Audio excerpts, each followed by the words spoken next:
Welcome back to the Ken Mariko podcast. I'm here again with Mr. Hal Warner. Hal, how you doing? I'm doing well. Today I'd like to talk about social smithing. And nowadays with Twitter and Facebook, everything is crafting the right response, the right status update. Mm-hmm. And that takes a lot of chops. Yes. And I think there's nobody better suited than somebody like you with a writing background. Oh, you flatter me, Ken. Yeah. Yep, that's the case. Well, yeah, so social posting started out as something pretty simple. Put what's on your mind on the internet. Right. And It gave writers a job again. Yes. As everyone was proclaiming the death of copywriting, all of a sudden the internet decided it needed content, Right. and it needed a lot of it. Right. So there's actually a sort of a mini renaissance going on right now for a lot of copywriters and writers in general, because content is king, as we hear so often. So you didn't leave your apartment for the streets. You just missed that. Yes. No streets for this copywriter. Great. Because I didn't want to have to make a visit under the highway to come and bring you snacks. I know, it would have been awkward. I don't know where I would have kept the fine china under the bridge. It would have been hard to keep things tidy. Yeah, I bet. Yeah. But yeah, so with all these different mediums needing well-crafted writing, one of the things that I think a lot of people don't talk about is how to craft stuff that actually sounds good. Right. And that's where the copy editing comes in. Yeah. Because you've only got a certain amount of space. Right. Especially with Twitter, you've got a very limited count, Right. so you have to make your point very punchy, and who better suited to do that than copywriters who have Right. to do headlines for billboards and anything. Right. It's kind of a perfect exercise for a copywriter, really. So the important part, I think, is to start with the thought. The thought's probably one of the easier parts of coming up with a social media post. But once you have the thought, you don't want to just put that unedited out there on the internet necessarily. If you really want it to be quality, it's good to refine it. Just like you would refine some sort of dish. You might need to strain things. You might need to cook things a little Right. bit before they're ready. Right. And I think a lot of people would sort of, like when they were in school doing papers, Yeah. right? Essay papers, right? And it had to be like a 5-page essay. Yeah. Right. And somebody, you go in there and you'd write it and you end up with like 8 or 10 pages. Yeah. And you're like, wait a minute, this is too much. The requirement was 5 pages. And you go through a process in your head of Right. like getting out the junk. Yeah. And it's the same kind of deal, right? With social media, right? You have a thought. Definitely. And you're writing out paragraphs, and then you're like, well, what is the essential here? What do I need? Exactly. So you start with a thought, and then you got to try and boil it down to its essence. Not what are all the peripheral things, but what is the most important part of this thought. Right. And the action verbs too. Yeah. The action verbs. Yeah. I mean, to really make a strong tweet, just like any other kind of writing, you need transitive, action-oriented, punchy verbs. Avoid the passive as much as possible. Use words that make a lot of impact. Right. And when you're crafting your status updates on Facebook and your tweets, is there a certain time of day that you're doing this? Like, what kind of mindset are you in? Do you have like a routine? For me, it doesn't come down as much to the time of day as it does being in the right mindset. We talked real quick about getting down to the essence of the thought. One of the other important things is trying to figure out what side of that thought you're on, to take a perspective on it, and to sort of give it your own flavor. You don't want your tweets to be something that could come from anybody. Right. You don't want to parrot other people's tweets. Right. You want it to have your own voice. So Right. getting that in there is important. But in regards to getting into the right mindset, a lot of it, some of it may come easy for some people because you get a trigger event that makes you think of writing that tweet. So the emotion, I think, is a good part of that, because when people, want to create things that people want to engage with, a lot of it can be emotional type content. So you want to be in a good emotional state for it, which kind of comes down to that age-old idea of inspiration. Yep. So if you have a good thought but you're not feeling inspired, maybe you should put it down for a little while until you're feeling a little more fired up again. Right. And what I like to do is I use a little notes app on the iPhone and the iPad. So when I have like a good idea but I can't really handle it right then and there, I sort of jot it down in my notes, and then I revisit it later. Oh yeah. And this also works for other things like blog posts and Right. and podcasts and things like that. Yeah, that we do. often inspiration comes at inconvenient times. Right. When you're about to have to go into a meeting, Right. when you're on your way back to work, any number of times Right. that you can't really devote your entire attention to Right. it. And you've got to jot it down right then and there, because Yeah. it goes away, and then you'll totally forget about it. And I'm kind of surprised when I go through my old notes. I was like, man, these are some pretty good ideas, and some of them are not so good ideas. But at Right. the time, they seemed like really great ideas. Yeah. So that's what's great about being, or at least writing down your ideas. And I remember one time I took a novel writing class at UCLA, and my professor at the time was telling us, like, as we were writing our novels and going through the processes and steps, he was like, you know what? When you're done writing your novel, wait 6 months, and then you're going to be a different person, Yeah. and you're going to look at it differently. Right. And I think it's kind of the same thing with some of these ideas, and even the tweets. I mean, for important tweets and status updates and major events going on social media wise for your company or yourself, maybe you want to sit back for a little bit and see, like, Yeah. is this really what I want to say? Yeah, and some things are time sensitive, and you got to get them out there quickly to be relevant. But the creed I leave by is if you're unsure, then wait some amount of time. You don't have to wait till tomorrow or next Right. week. But even if you put it down for 15 minutes or an Right. hour, you're not CNBC. You're not going to be breaking news or anything. So sit on it for at least long enough that you can think about something else and come back to it. You may have a different perspective. Right. I think the same thing goes for a lot of things in life, other than just these great ideas, right? If you're Yeah. feeling angry, Right. sad, you're going through all these different emotions, a good thing to do is just kind of wait it out a little bit and see, is this really the right thought process to have?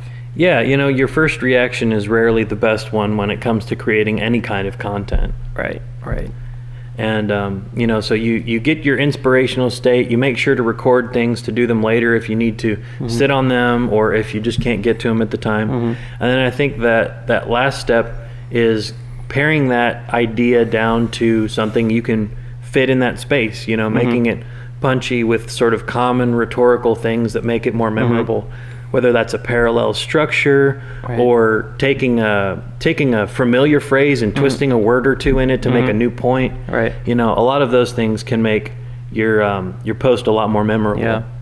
And I think too, just having a comfy space that you can get things done. Like, Yeah. now I sort of built this comfy space for myself. I have this new Lovesac, which I don't know if you've seen it. If you go to like lovesac.com, you can check them out. They're basically huge bean bags, but they're really super comfy, and they're better than regular bean bags.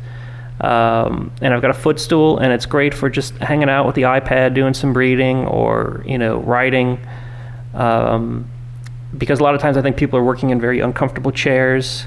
Lighting's not good. Yeah. And so I think to be creative, you need to be sort of in a creative, comfy space. And I think for a lot of people, they may not have that. And I know I didn't have that for a good while. Yeah.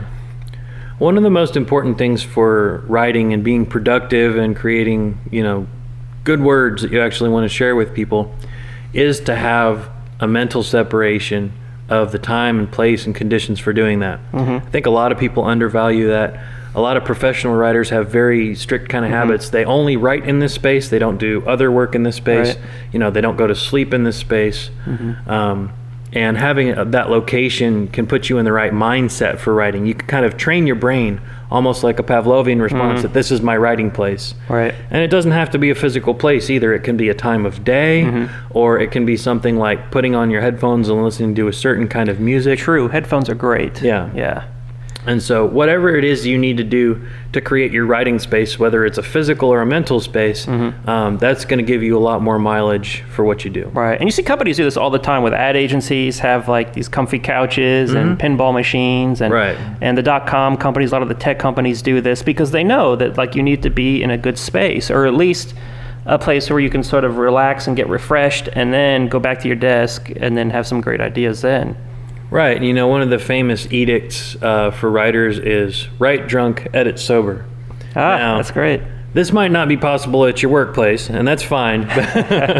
But you can go outside, you can go for lunch, right? And I know a lot of companies allow you to drink at lunch, so you could go out for lunch, drink, Yeah, come back, and then you sober up when you come back, and then boom. And if you've been taking our advice, you've got all your ideas written down on your iPad and the little notes application or your iPhone. But whether or not you take that literally or more figuratively, I think it's that idea of coming back to it later and being in the right space and place for each phase of the thing you need to do. Mm-hmm. Great. And when you're writing these things down for your Facebook status updates, are you using any tools? Are you using like Hootsuite or anything, or are you just kind of just going to Facebook.com and Twitter.com and... It depends on what it is. I definitely use Hootsuite to schedule things out, or if I want to post to more than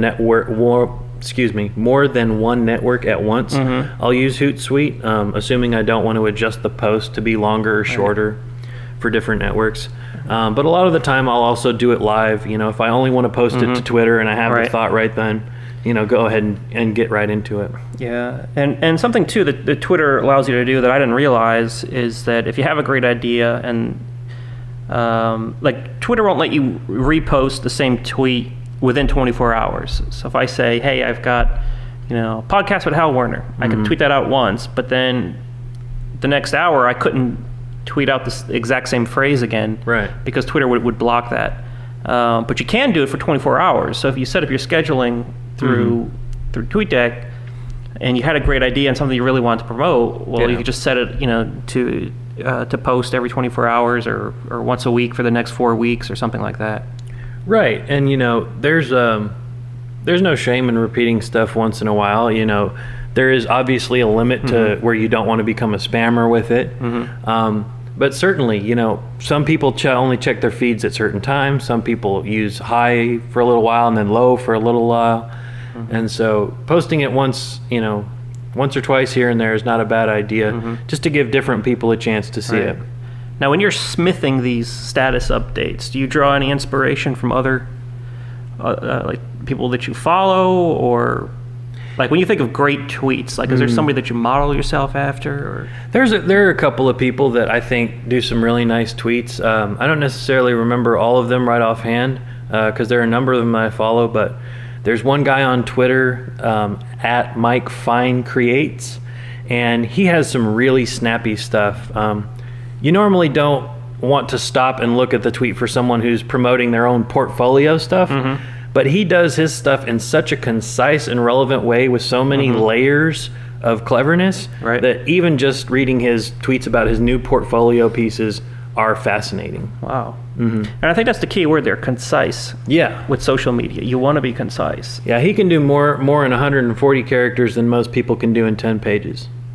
Someone else I started following a while back is a copywriter named Lawson Clark. He goes by the handle @MaleCopywriter. I should preface it by saying this guy's not for everybody. He has a very distinct personality that he portrays on his Twitter account.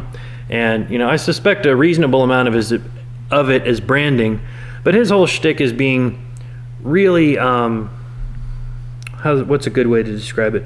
Just really mean and lewd and nasty. It's very much, it's pop. It's the essence of shock tweets, which we talked about in another podcast. Right. He's very much like a shock jock of Twitter, of the copywriting world. And just to give you an example, his latest tweet right here is, retweet if you're going through the entire office sitting on everyone's desk chair bare-assed. #Labor Day. And so that's pretty funny. And like I said, it's not for everybody, but because he says these really crazy, controversial sorts of things that most people will never say. Some of it's over the top, but some of it can be pretty funny. He's got almost 6,000 followers. Yeah. So obviously some tweets that had some crafting to them. Yeah. These are not tweets that he just spit out. These are obviously tweets that he took some good time to sit down and consider and go through probably some of the process that we've talked about, whatever his own version of that process may be. Great. All right. Well, thanks for stopping by, Hal. How can people reach you? People can reach me on Twitter @Hal Werner, and they can find me at my website, halwerner.com. Great. And I'll link to your website and Twitter feed on the blog post. Excellent. All right. Till next time, you can see more at kenmariko.com. Thanks for listening.